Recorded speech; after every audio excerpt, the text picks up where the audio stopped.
Hi, I'm Richard Karn, and you may have seen me on TV talking about the world's #1 expandable garden hose. Well, the brand new Pocket Hose Copperhead with Pocket Pivot is here, and it's a total game changer. Old-fashioned hoses get kinks and creases at the spigot, but the Copperhead's Pocket Pivot swivels 360 degrees for full water flow and freedom to water with ease all around your home. When you're all done, this rust-proof anti-burst hose shrinks back down to pocket size for effortless handling and tidy storage. Plus, your super light and ultra-durable Pocket Hose Copperhead is backed with a 10-year warranty. What could be better than that? I'll tell you what, an exciting radio-exclusive offer just for you. For a limited time, you can get a free Pocket Pivot and their 10-pattern sprayer with the purchase of any size Copperhead hose. Just text WATER to 64,000. That's WATER to 64,000 for your 2 free gifts with purchase. WATER to 64,000. By texting 64,000, you agree to receive recurring automated marketing messages from Pocket Hose. Message and data rates may apply. No purchase required. Terms apply. Available at pockethose.com/terms. Criminology is a true crime podcast that may contain discussion about violent or disturbing topics. Listener discretion is advised.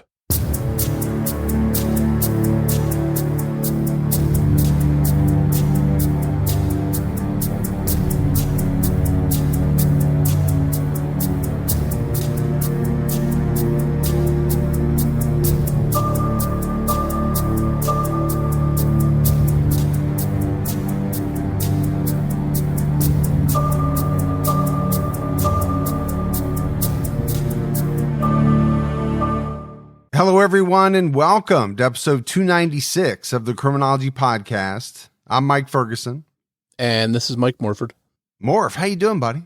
I'm doing good. They're doing a little bit of construction in my neighborhood, so every which way I go, the bridges are a little bit of a mess and traffic's backed up, but, you know, anything to make the neighborhood better, so can't blame them for that. Yeah, it's kind of a catch-22 if you think about it. You know, you want them to fix stuff, you want everything to be as great as possible, but we don't really want to be inconvenienced by the work that has to go on to do it.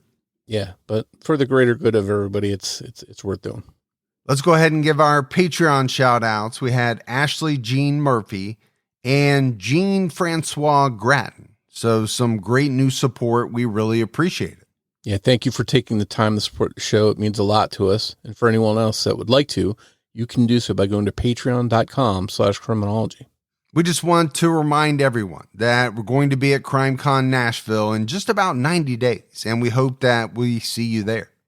CrimeCon's happening at the Gaylord Opryland in Nashville, Tennessee, May 31st through June 2nd. And it really is the place you can meet all of your favorite celebs from the world of true crime. And of course, you can stop by and see Morf and I on Podcast Row. And as usual, we'll be doing our annual Criminology TCAT meetup with listeners. That meetup is going to take place Saturday night, June 1st at 9 p.m. at the Fuse Sports Bar, right on premises. So there's no need to drive or worry about catching a ride. We hope that a lot of you, like usual, will come out and hang out with us for a couple hours. And if you're going, you might as well save some money and use our promo code when you book your trip at crimecon.com. Be sure to use promo code Criminology at checkout. That will save you 10% off your standard badges. But don't wait, because rooms are booking fast and time is running out. All right, so now that we have all that out of the way, let's jump into this week's case. It's no secret that murder cases in many instances come down to a very common set of motives: jealousy, anger, crimes of passion, greed, financial gain, all of that type of stuff. The case we're talking about in this episode is clearly a case of the latter.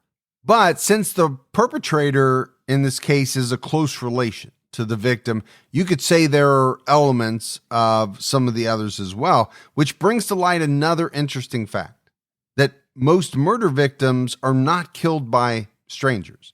They're killed by someone close to them. We're talking about the August 2015 murders of Jeffrey and Jeanette Navin. On August 7, 2015, Laura Thompson called the Easton, Connecticut Police Department to report the disappearance of her brother, Jeffrey Navin.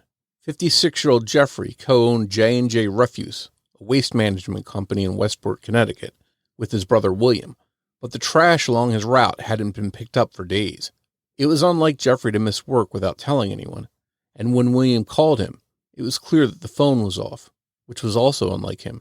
They also couldn't get in contact with Jeffrey's wife, 55-year-old Jeanette Navin, who was a paraprofessional in the library at Weston Intermediate School.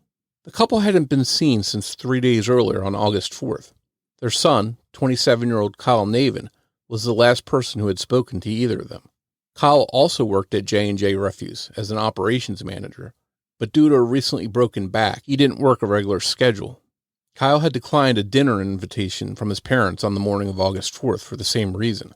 They came to visit him instead and asked if he wanted to go to dinner that night, but he was in too much pain. He thought that maybe they had gone to New York City for dinner while he decided to stay in.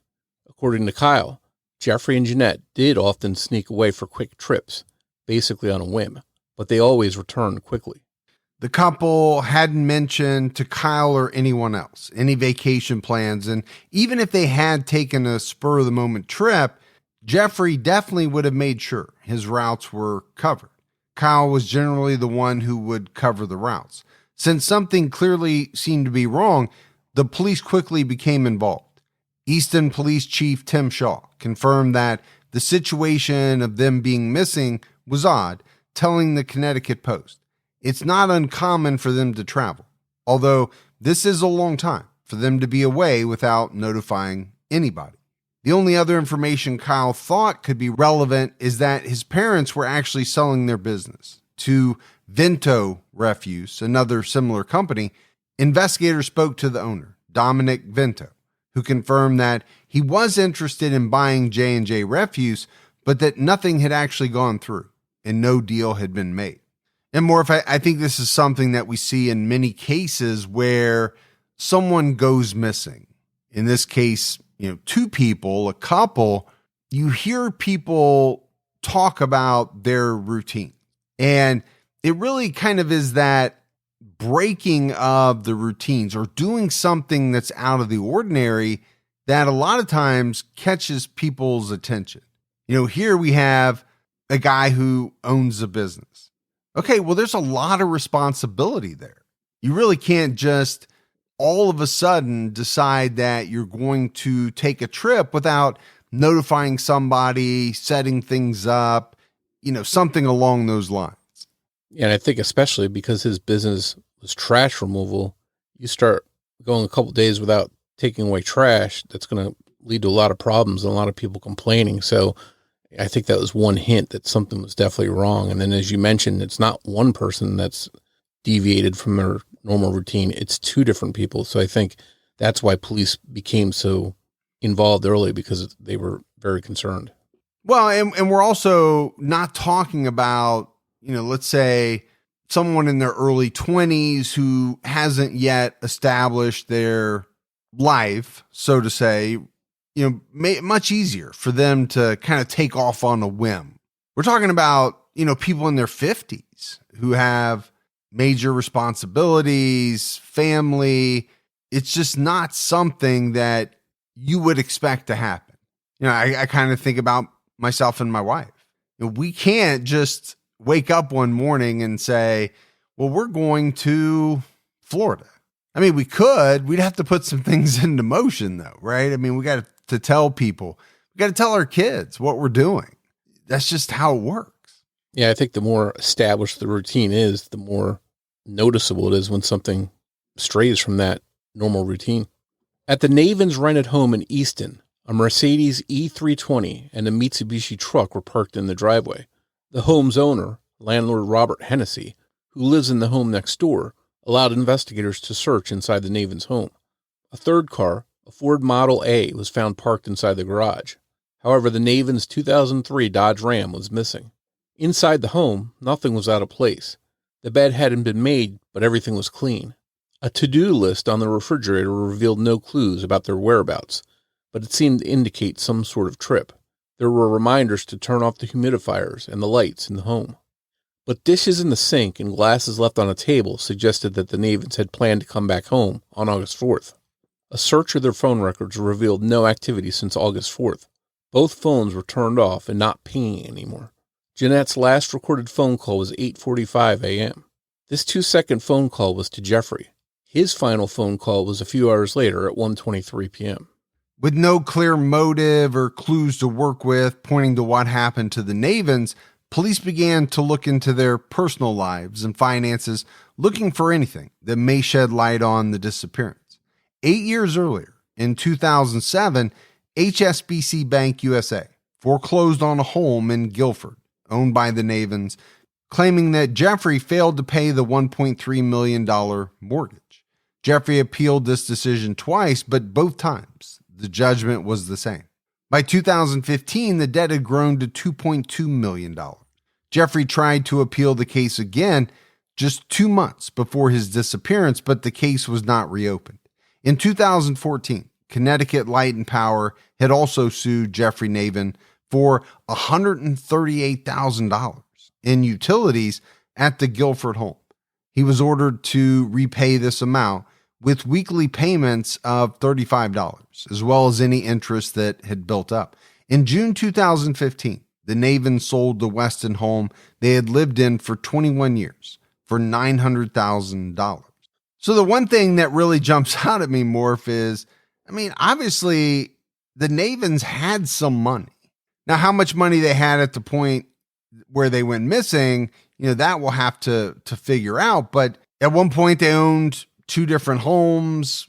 They obviously were, pretty expensive homes, but there was a lot going on. It didn't seem like they were, paying for one of the homes. It was foreclosed on. To think about owing $138,000 in utilities. Okay, that means you haven't been paying for some time. Yeah, I think that's way past the point where they would start shutting stuff off, and I guess interest and penalties and fees are just accruing after that. Well, and you mentioned earlier that at the time they disappeared, they were living in a rented home. And I just said they sold the home that they had lived in for 21 years. So we don't have all of the details, but it does seem as though something changed financially over the years. Now, they still own this business, but maybe it wasn't doing as well as what it had been doing. Something definitely changed. There was immediate speculation that the Navins were either hiding from their debt or had been harmed over it. Attorney Kenneth R. Davis, who knew the couple well, told the Connecticut Post, "Jeff is a guy I've known for a long time, and I've never known him to be in any difficulties that would result in him being injured or harmed. I don't think that's the situation. I just think he's an average guy." The Navin family released a statement to the media, and according to CBS News, it read in part, "Financial issues recently reported by the media have not been proven to be a factor for our family member's disappearance. Information from the authorities indicates that there are available funds still in their bank accounts that are untouched. It was unclear if the financial issues that the Navins faced had anything to do with why they were missing, and police kept looking for clues or evidence to work with." But going back to these financial issues, you could see why maybe the police would want to focus in on those. If you have a home that's foreclosed on, you owe the utility company a bunch of money. Okay, who else might you owe? And could that debt be a reason for maybe why no one has heard from you? I think in cases like this, it's very common that the police basically put a microscope on everything and look closely at every little thing, including financial records, to see if there are any clues there for them to figure out what happened. Just after 12:30 p.m. on August 9th, Connecticut State Troopers found the Navins' missing pickup truck at the Park and Ride off of Merritt Parkway's exit 42. The passenger door window had been shattered after it was parked. Near the Park and Ride, an abandoned home caught the attention of investigators. Westport Police Lieutenant Jillian Cabana saw obvious signs of forced entry, so she stepped inside, and she found evidence connected to the Navins. Multiple J&J refuse business cards were scattered about, while the lead was an interesting development and gave police something to work with. It didn't explain where the missing couple was. The same day the truck was found, investigators interviewed the Navin's son, Kyle. According to him, he said he last heard from his father, Jeffrey, around noon on August 4th, and they talked about work. 2 days later, he was interviewed again, and this time his story changed. He said that he had seen his mother that morning and that they had met at the Exit 42 park and ride. According to Kyle, he was driving the garbage truck. His mom got in, and they went on his route together until his back began to hurt him. He said at that point, he called his dad and arranged for him to take over the route. At around 10:30 a.m., they met up at the Daybreak Nursery, and Jeanette got into Jeffrey's truck, and that was the last time he saw his parents. From there, Kyle said he drove to his parents' home in Easton to retrieve a paycheck his dad had taped to the front door for him. Then he drove back home to Bridgeport, where he stayed in bed and rested for 3 days due to his debilitating back pain. On August 13th, Kyle was interviewed a third time. His story once again changed. He added that he and Jeanette had gone to Bridgeport around 9:20 a.m. on the 4th because they needed paperwork with his route information so that his mother could take over for him. Due to the fact that Kyle's story kept changing, police asked him to take a polygraph exam, and he refused. Shortly after the last interview with authorities, Kyle packed some of his belongings and left home. As is true in many cases where foul play is suspected, those closest to the victims are always looked at first until they can be ruled out as being involved, and to this point, police could not rule out Kyle. And I think it's pretty easy to see why police can't rule out Kyle. Now, I think anytime a person's story changes multiple times, that's a red flag. A lot of times police see the refusal of a polygraph as a red flag. I don't necessarily see it that way, but with all of this going on, you could see why not only could they not rule him out, I'm sure they were looking at him pretty intently. And when you find out that, shortly after the last interview, he kind of packs up some stuff and leaves. Okay, that doesn't look good either. And I don't think it's uncommon for somebody's story to change slightly. Maybe they misremember something or they just failed to mention it in their first interview. But when you have 3 different interviews and the story changes multiple times, I think that's really what is a red flag to police, the fact he changed his story so many times. And then, as you mentioned, the polygraph test, in the eyes of the police, they're thinking, hey, he's going to want to cooperate and clear his name and help get answers about what happened to his parents. But when he didn't take that polygraph test, I think that just elevated him on their radar a little bit more. And I'm telling you right now, my thoughts on polygraphs have changed so dramatically since, I started researching so much true crime. I don't think I would take any polygraph for any reason today. I just don't think I would do it because I would be so afraid of failing, even though I was innocent, that I'm just not sure that it would be a wise decision. Now, I'm sure opinions vary, but I don't know. I would be extremely concerned. Let me put it that way. Yeah, on one hand, I would want to clear my name so the police are looking for the right person. If I know I didn't do it, I'd want to cooperate. But at the same time, sort of along the lines of what you were saying, if somehow I'm telling the truth and they think I'm not, does that mean they're going to spin their wheels and lock in on me as a suspect? I wouldn't want that. Well, I've given, depositions, I've testified in court, over the years. In those instances, I have been extremely nervous. I mean, those are pressure cooker type situations. My thought is taking a lie detector test might be along those same veins. So, am I going to spike? Am I going to cause the needle to do something that makes me look guilty just for the mere fact that I'm so nervous about taking this test? I guess that's what I would worry about. A closer look at the Navin cell phone records revealed that at 9:20 a.m., Jeanette's cell phone was using a tower near Kyle's home. At 1:23 p.m., Jeffrey's cell phone during his final call also used that tower. During this time, Kyle's phone was accessing the same tower. All of that pointed to Kyle and his parents being together, something Kyle's story didn't match. Texts between Kyle and Jeffrey show a much different version of that day than Kyle described, and they were disturbing. showing that Jeffrey was worried about something very bad. After Jeanette stopped responding to texts and calls that morning, Jeffrey was worried for her safety. Not only that, but he seemed to think that Kyle was trying to frame him for murder. According to CBS News, one of Jeffrey's frantic texts to Kyle read, "I'm not going home till I know mom is okay." Another text read, "Did you hurt mom?" Kyle responded with a text that read, "No, absolutely not. Why would you think that?" Jeffrey didn't believe him. He responded, "I go home and I get framed for murder." To which Kyle replied, "Oh, stop." But Jeffrey was apparently serious. His next text to Kyle read, "I'm going to the police first." One of his final texts read, "You are setting me up." There were 63 calls from Jeffrey to either Jeanette or Kyle that day.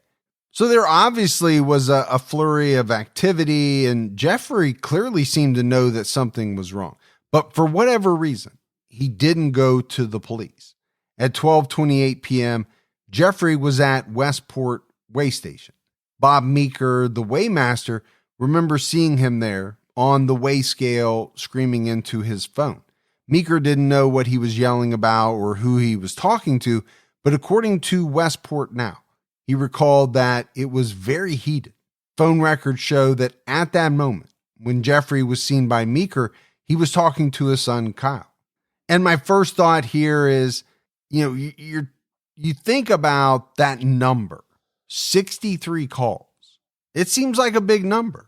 And it really points to the fact that there was something going on. And when you couple it with the texts that definitely provide information in the way of, what was really being said, things are not looking good. Yeah, I think it's pretty clear that Jeffrey wouldn't just out of the blue start worrying that something happened to his wife and that his son Kyle might be responsible. I think there had to be something going on in the background leading up to that made him think that made him suspect that he was in danger, that his wife was in danger, that he might be framed for murder by Kyle. So something big going on in the background. Yeah, these are not your everyday kind of texts, right? I text a lot with my two daughters. None of them have ever gotten to, this type of level. Think about a father afraid that his son is framing him for the murder of, the wife, the mom. This is very strange stuff we're into. Yeah, it's not concern like, "Hey, Kyle, have you heard from mom? I'm worried about her." This is him flat out accusing Kyle of harming her. So very striking. According to CBS News, during a search of Kyle Navin's home, investigators found a receipt dated August 5th. Someone, either Kyle or his girlfriend Jennifer Valiente, who lived with him, bought dryer sheets, cleaning spray, germicidal bleach, hair and grease drain opener, Goo Gone stain remover, and contractor cleanup bags from Home Depot the day after his parents were last seen. They also found 2 guns, ammunition, bags with heroin residue in them, hypodermic needles, and empty prescription bottles for Xanax and oxycodone.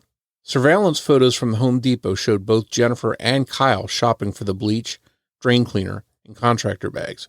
When questioned about their purchase, Jennifer claimed that they needed the drain opener for a clog in an upstairs bathroom sink. The cleaning spray and stain remover was explained away too. She said their dogs had recently thrown up and she needed to clean it up. The bleach was for Kyle's laundry, probably his underwear and t-shirts. She mentioned that they washed their clothes separately. But Jennifer slipped up a little bit when she tried to explain the purchase of the bleach. She explained that they needed bleach due to all the stuff that was going on Wednesday, but she wouldn't elaborate on what she meant, as to what things were going on that Wednesday. But she did say that it had been a mistake to say what she said. There was another receipt from August 5th too. Around 2 p.m., Kyle went to Park City Tactical, an indoor gun range in Bridgeport. He was there for about a half hour, including shooting and cleanup. He told investigators that he stopped shooting because his back was hurting him so badly. And how many cases have we done or, have people seen where someone goes missing or someone is found murdered, and the next thing you know, there's a receipt from Home Depot, Lowe's, some hardware store, and maybe even surveillance video as well. But it's the purchases, the things that are bought that are really scrutinized. It's bags, cleanup type stuff. In some cases, shovel and lime. Now you can try, as Jennifer did, to explain some of this stuff away, because it could be that any of us would go to Home Depot to buy these things. I just think when it comes aligned so closely to someone's disappearance, well, then obviously it's going to be looked at. But the other thing that really kind of jumped out at me was, Kyle going to this gun range to go shooting. I thought that was very strange, because if his back was hurting as badly as he said it was, as has been portrayed, well, anyone who, has gone shooting, target shooting, that recoil, that couldn't have been good on a really bad back. Yeah, especially because you have to stand like in a shooting position and put your arms out, and it doesn't seem like a comfortable position if you have back problems. No, it just seemed like a really strange choice to go shooting. A closer look at Kyle's cell phone records and texts also revealed that he and his girlfriend Jennifer often spoke about using drugs. They had been together for 4 years and lived together for most of that time. According to CBS News, months before Jeffrey and Jeanette disappeared, Kyle texted Jennifer that he had thought of a perfect plan that would set them up with money for life, because his plan, which he referred to as a plan to wipe out the infection, as he called it, would solve every single problem and give us a wealthy, amazing life. If they were successful in their plan, he told her they would have hundreds of thousands of dollars to buy my truck and you a new car and enjoy life, taking vacations, having fun with friends, no stress, no contact ever again with bad people. Investigators realized that Kyle was selling at least part of his oxycodone prescription. One of his buyers was interviewed and had key information. According to CBS News, on August 5th, days before Jeffrey and Jeanette were reported missing, Kyle told his buyer that he was dealing with a lot of family issues and that it looked like his parents were missing. This was at odds with the fact that Kyle told the police he had no idea anything was wrong until he spoke to his uncle on August 6th, a day after he mentioned his parents were missing to his buyer. So Morf, I don't think I'm really going out on a limb here by saying Kyle's not looking real great, right, at this point in the story. You have the cell phone data that puts him kind of in the area of his parents at the time that they're thought to have gone missing. You have the drug aspect and the fact that he was using and selling. And then you have some of these texts to Jennifer. Okay, I've got this plan. It's going to set us up for life. And I'm always amazed that people don't think some of these things they send electronically are going to come back to bite them in the ass. How is Kyle planning to get hundreds of thousands of dollars? And what is this term, wipe out the infection? It's kind of hard not to think that it's all relating back to his parents.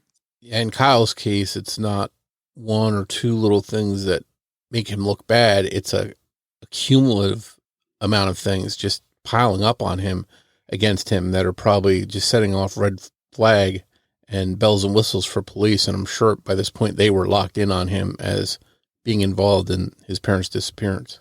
Yeah, based on everything we've talked about at this point, I don't know how they couldn't have been looking at him as, suspect number one. Though he lived in Mississippi, Kyle's younger brother, Taylor, suspected him almost immediately. He told CBS News, "When I heard my parents were missing, I thought to myself, they either went on vacation or my brother did something to them." The family relationship had apparently never been great. In 2006, the Department of Children and Families had been called due to Jeffrey's emotional and verbal abuse of Kyle. The relationship which Taylor described to the Trumbull Times as not good at all, was thought of as normal within the family. According to Taylor, it's always been like that. On August 21st, investigators interviewed Kyle's girlfriend, Jennifer Valiente, but she didn't have much to say. According to Oxygen.com, many of her answers were short, simple answers like, I don't know, or I don't remember. But during the interview, Jennifer told detectives that Kyle really likes his gun. She also admitted that Kyle had asked her to drive behind him in her car while he drove his dad's truck. They drove to his parents' rented home in Easton, and Kyle parked the truck before getting in Jennifer's car. They then drove back to Bridgeport together. This is all confirmed by surveillance video. So I wouldn't call, these answers by Jennifer, bombshells, but just like with everything else, right? None of it makes Kyle look good. Why is he driving his dad's truck, parking the truck at their rented home, and then getting in a car with Jennifer? These are things that he's going to have to explain. And this comment that she made, that he really likes his gun, I thought was a strange comment as well. On September 8th, Kyle Navin was arrested on federal gun charges resulting from the discovery of the 2 firearms during a search of his home. According to CBS News, an unlawful user of and a person addicted to heroin. By law, possessing firearms is illegal. Kyle entered a plea of not guilty, but was held on a bond of $2.5 million. He was held at the Wyatt Detention Facility in Rhode Island, where he had fled to after his third interview with police. Kyle's girlfriend, Jennifer, was arrested and charged with conspiracy to commit murder and hindering prosecution. A judge set her bail at $2 million. For her part, Jennifer denied any knowledge of or any role in the murders. Her attorney, Elliot Warren, told CBS News she was looking for Kyle's parents as soon as she realized they were missing and trying to help find them. We're sad, we're disappointed at the nature of the charges, but we're looking forward to being in court and establishing her innocence. While Jennifer's defense attorney seemed to defend her, it was clear to investigators that in Kyle's text to her about his master plan for getting money, it was always both of them as a team. One of the texts from Kyle to Jennifer read, "That'll allow us to stay in our house and pay for a full top-line remodel and new garage." Attorney Elliot Warren denied that these texts were about harming the Navins, adding that they had been taken out of context. Whatever she thought the plan was, she seemed to have some reservations. One response from her to Kyle about this plan read, "I hear you. It sounds very good. I just don't know." And I want to go back to these arrests and these bond amounts and the charges. Jennifer is charged with conspiracy to commit murder, gets a $2 million bail. Kyle was arrested and charged with illegal possession of firearms and gets $2.5 million bail. My thought is they had to have known that more charges were coming. It seems strange for him to have a higher bail than her based solely on those charges. Yeah, I get the sense that they were probably building more of a case against him and they charged him with what they initially could. And then once they felt strong enough with the rest of the charges, they would bring them at a later point. At the time of the Navins' disappearance, Jennifer worked at the dump, leading investigators to search landfills in the area. A search of the Putnam Ash Residue Landfill, a 186-acre site used as a dump site for ash from waste to energy plants all over Connecticut, turned up no evidence. While police searched for Kyle's parents, not once did Kyle call investigators for an update on his parents' whereabouts or the state of the case. This was noted as suspicious in Jennifer Valiente's arrest warrant, despite the uphill battle and lack of evidence. Police kept searching for the missing couple, convinced that their son was at the center of their disappearance. And this is something fascinating to me that I don't know a lot of people, perpetrators, think about, right? It's not only what you do that stands out to police. Sometimes it's what you don't do. Here In this situation, Kyle's parents are missing. And not once did he call investigators saying, hey, what's going on? Can you give me an update on the search for my parent? Well, could that possibly be because he doesn't need an update? He already knows what happened to them. Yeah, I think most people, if their loved one was missing, they'd be camped out at the police station trying to get updates every day to the point where the police are saying, give us a break. We'll call you when we hear something. But here it's the complete opposite. He has no interest in finding out what's going on. Well, we've done many disappearance cases. I mean, how many times have we talked about, the parents of a missing person or the family of a missing person, not only hounding police for information, but sometimes even coming out to the media and, kind of bashing the authorities for what they perceive to be a lack of effort.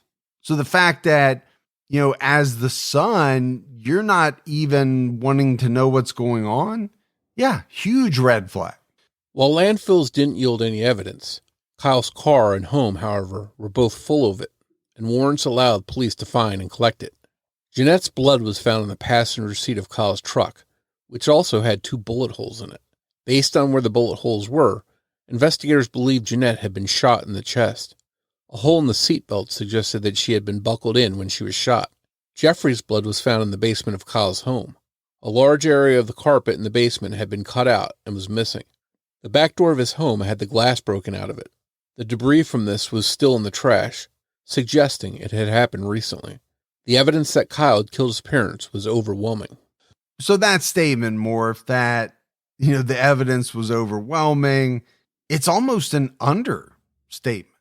And I think the other thing is that we're not talking about, a mastermind criminal here, obviously. The things that they bought at Home Depot and whatever they thought they were going to do with it obviously didn't work exactly the way that they thought it would. Goo Gone is great stuff, but to completely erase all traces of blood, as we've found out in many episodes, is a tall order. I think, the bullet holes in the truck, a large area of carpet being missing, all of these things are just screaming out, right? That something bad happened both inside the truck and in the house. And he didn't even get rid of the stuff in the trash. It was still there. Yeah, on one hand, it seems like he's trying to cover it up, but on the other hand, he's just not carrying it out that well. I mean, did he think that the police weren't going to eventually see that he's got bullet holes in his car seats? I wonder if part of it is the drugs, that they just clouded his mind, and he just wasn't able to think clearly enough to try and cover it up. And luckily, for the police, he didn't cover it up, and it made the case against him that much stronger. According to CBS News, less than a week before her disappearance, Jeanette told one of her close friends that Kyle was very tempestuous and that he had been using drugs. He wasn't paying them for the mortgage or any of the taxes on the home they bought for him. He owed them at least $133,000. She also told her friend that they were going to remove Kyle from their will once they sold their business and stopped supporting him financially. This proposed deal with Vento Refuse meant that Kyle wouldn't inherit J&J Refuse from them as he expected. According to the Connecticut Post, Jeanette told a friend that Kyle will be on his own without any financial support from the family. She was so upset as she revealed what was going on that she was crying. On top of this debt to his parents and the threat of being cut out of their will and left without a job, Kyle was struggling with an addiction to opiates. A confidential informant told investigators that in the months before the Navins disappeared, Kyle's daily habit had gone from costing him about $150 a day up to $600 every day. To keep up appearances and obviously to keep from going into severe withdrawals. The one thing he couldn't lose was his access to money. So no doubt this was a pretty severe addiction. You know, when you think about $600 a day, approximately $18,000 a month, that's a lot of money. That's a lot of drugs. And at what point does a person get desperate, especially if they find out that they're about ready to be cut off financially?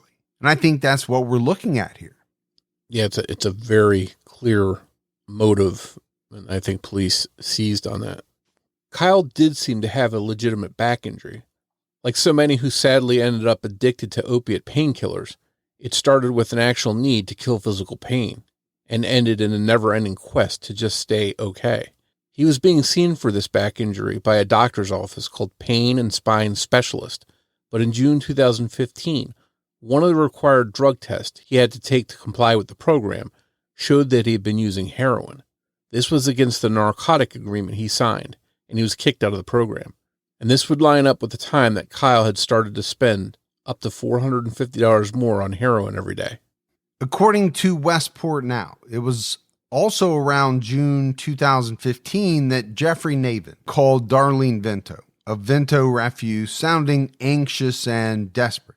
During the call, he mentioned Kyle was missing a lot of work and the business was suffering. It seemed that both of the Navins were concerned about and disappointed with their oldest son. For their part, both Kyle and his girlfriend Jennifer denied any knowledge of Kyle's parents' will or estate. Jennifer downplayed or claimed that the Navins were getting rid of Kyle's trash route, but only because he had hurt his back and needed time to rest. He was also considering having back surgery and would need to recover from that before he could return to work and cover his route.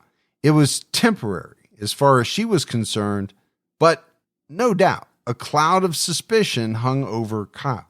On October 29th, human remains were discovered in the backyard of an abandoned home in Weston. The homeowner, his son, and a third person helping them were trying to clear the yard with a skid steer machine when they found something that was definitely not normal yard debris.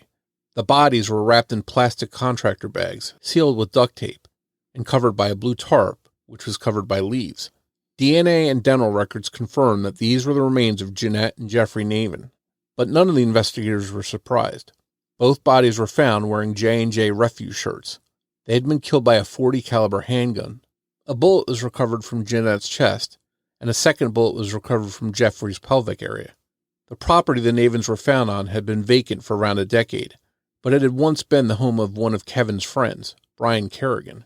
They had lost touch, but obviously Kyle remembered the location, and it turned out that it was Brian and his father Thomas who found Jeanette and Jeffrey's remains. Police wasted no time in charging Kyle Navin with his parents' murders, and now they had a lot of evidence to build a case against him. In November 2017, Jennifer Valiente, now 32 years old, took an Alford plea deal on a hindering prosecution charge and was sentenced to 8 years in prison, an additional 8 years suspended, and 5 years of probation. There were also requirements of drug addiction treatment and mental health evaluations. She was not admitting guilt, but agreed with the state that their case was strong enough for a jury to convict her. So, despite pleading guilty, she maintains her innocence. In court, Superior Court Judge Robert Devlin scolded her, saying, "You could have stopped the madness. You really could have." He added, "The real regret to me, and I hope to you, is that you did not take the opportunity to stop it because you really could have." Jennifer had nothing to say to the judge during her sentencing hearing. Looking closer, it seems Jennifer seemed to share Kyle's resentment of his father. She sent multiple texts to Kyle about Jeffrey and how his parents didn't treat him fairly. One May 2015 text read, "That POS has to be in charge of everyone, everything, at all times." By July, 2 months later, she seemed even angrier in her text, saying, "I don't like that they call the shots." Jennifer asked Kyle, "Did you put them in their place for accusing us of hiding?" When Kyle explained that he didn't bring up whatever fight she was referring to because they had been nice to him that day, she said, "You should regulate that shit." The hatred for Kyle's parents continued to build. According to Westport Now, in August, just days before their deaths, Jennifer asked Kyle, "Did you ask your mom why she told your dad you were shit talking about comp and your lousy pay? And did you tell her how you got verbally abused for having a broken back and simply asking about your tax money and paycheck?" Even if Kyle was ready to let it go, it seemed as if Jennifer wasn't.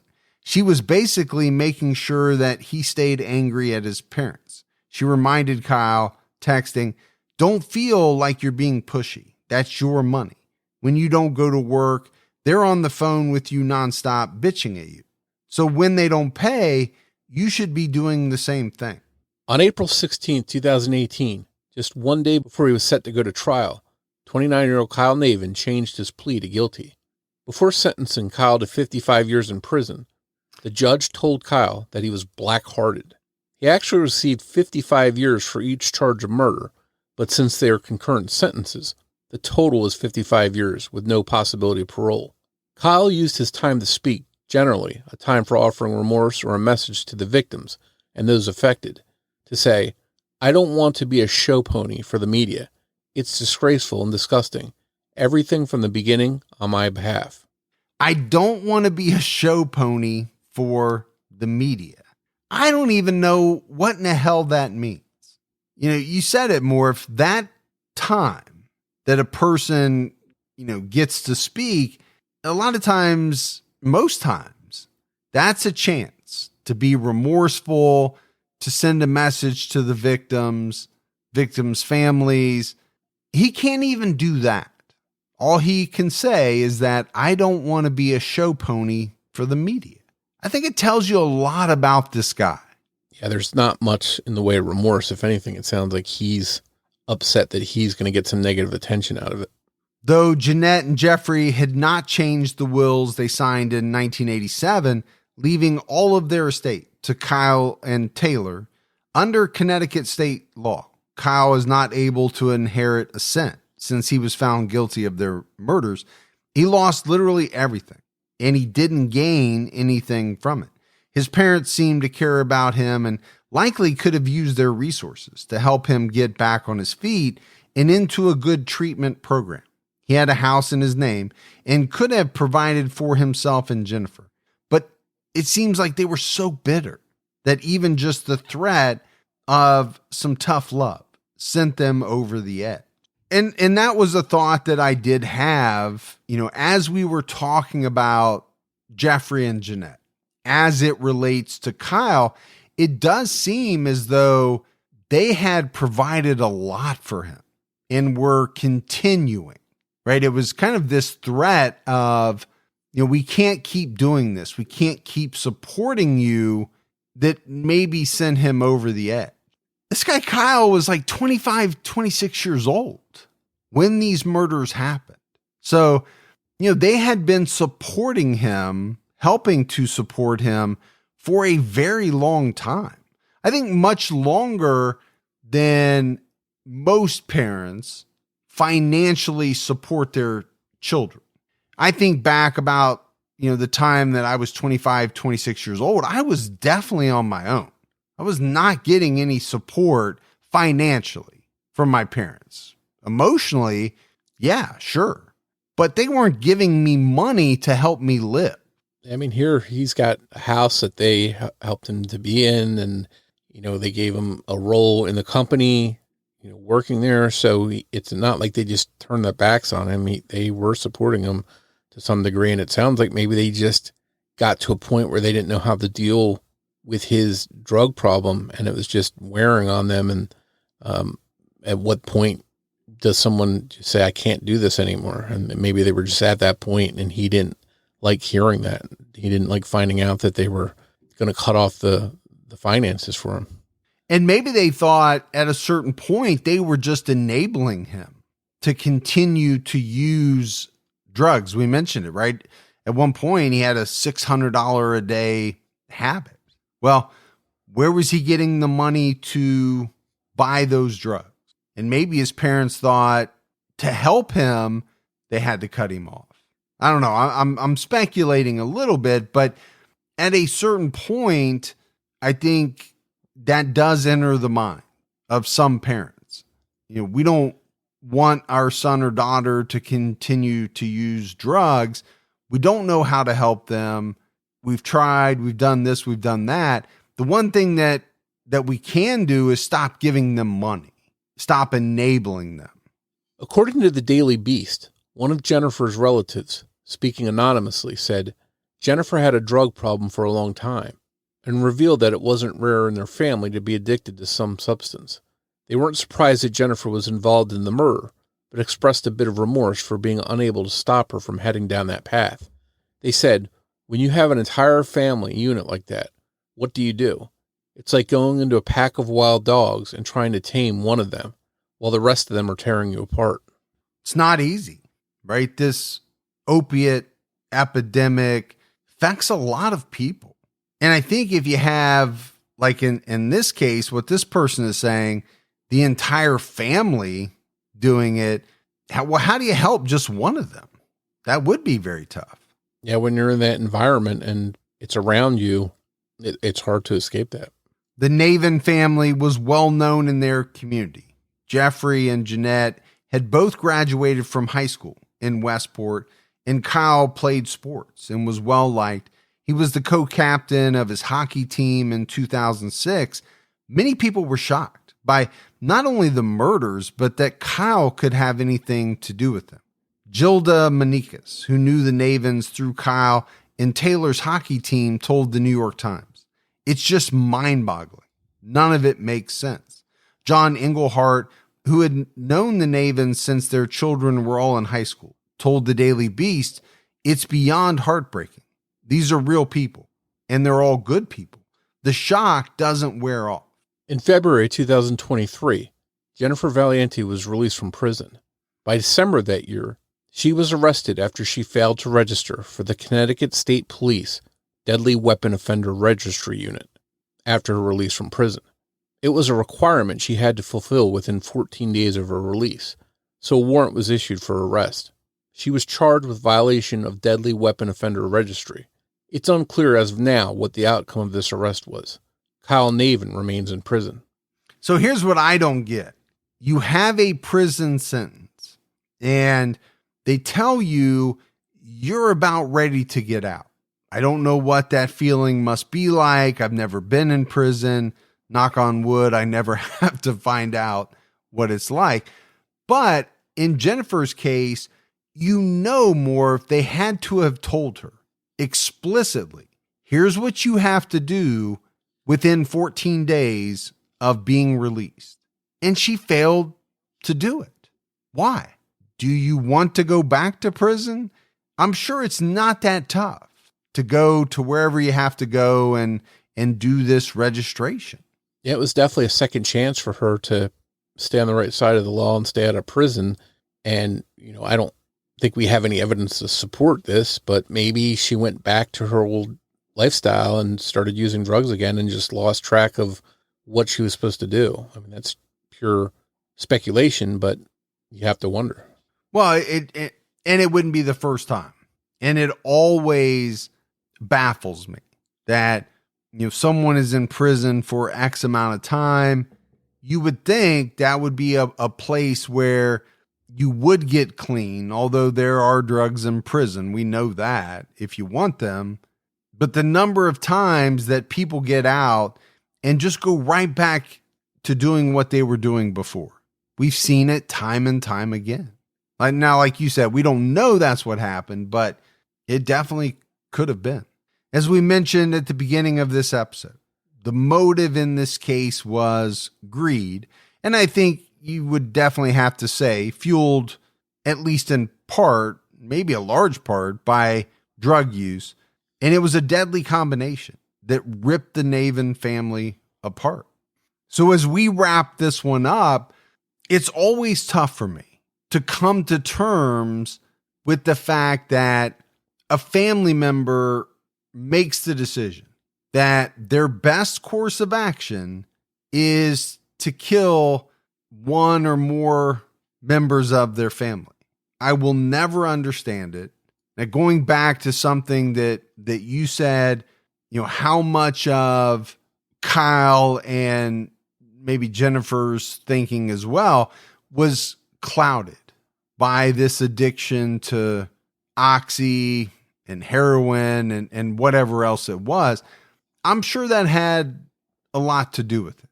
But the fact that you could sit down and say, here's what we have to do. We have to kill these people in order to continue to live our lives the way that we want to. And we'll even better our lives because we're going to get a bunch of money and we can, be on easy street. It's just hard to fathom how that conversation goes down and how people agree that course of action is the way to go. Yeah, there's no voice of reason there to say, hey, this isn't a good idea. We could get in trouble for this. This isn't right. I wonder if here it's because they're both using drugs and under the influence, they can't make decisions that they might make if they were sober and clean. And to me, a large part of this was that, $600 a day habit. What am I going to do? I have to have these drugs. In order to have these drugs, I need to have money. So here's how I'm going to get it. I think that was a large part of this case. I really do. It's sad, but I think it's the truth. Yeah, it's very unfortunate that it tore this family apart the way that it did. But that's it for our episode on Jeffrey and Jeanette Navin. If you love the show, but haven't done so yet, take a minute, go out, give us a 5-star rating. You can leave a review as well. Also, keep telling your friends. That word of mouth about the Criminology podcast really helps us out. If you want to find us on social media, we're on X with the handle @CriminologyPod. You can also find us on Facebook by going to facebook.com/CriminologyPodcast. And you can join our Facebook discussion group, Criminology Podcast Discussion and Fans. So that's it for another episode of Criminology. But Morf and I will be back with all of you next Saturday night with a brand new episode. So until then, for Mike and Morf, we'll talk to you next week. Take care, everyone.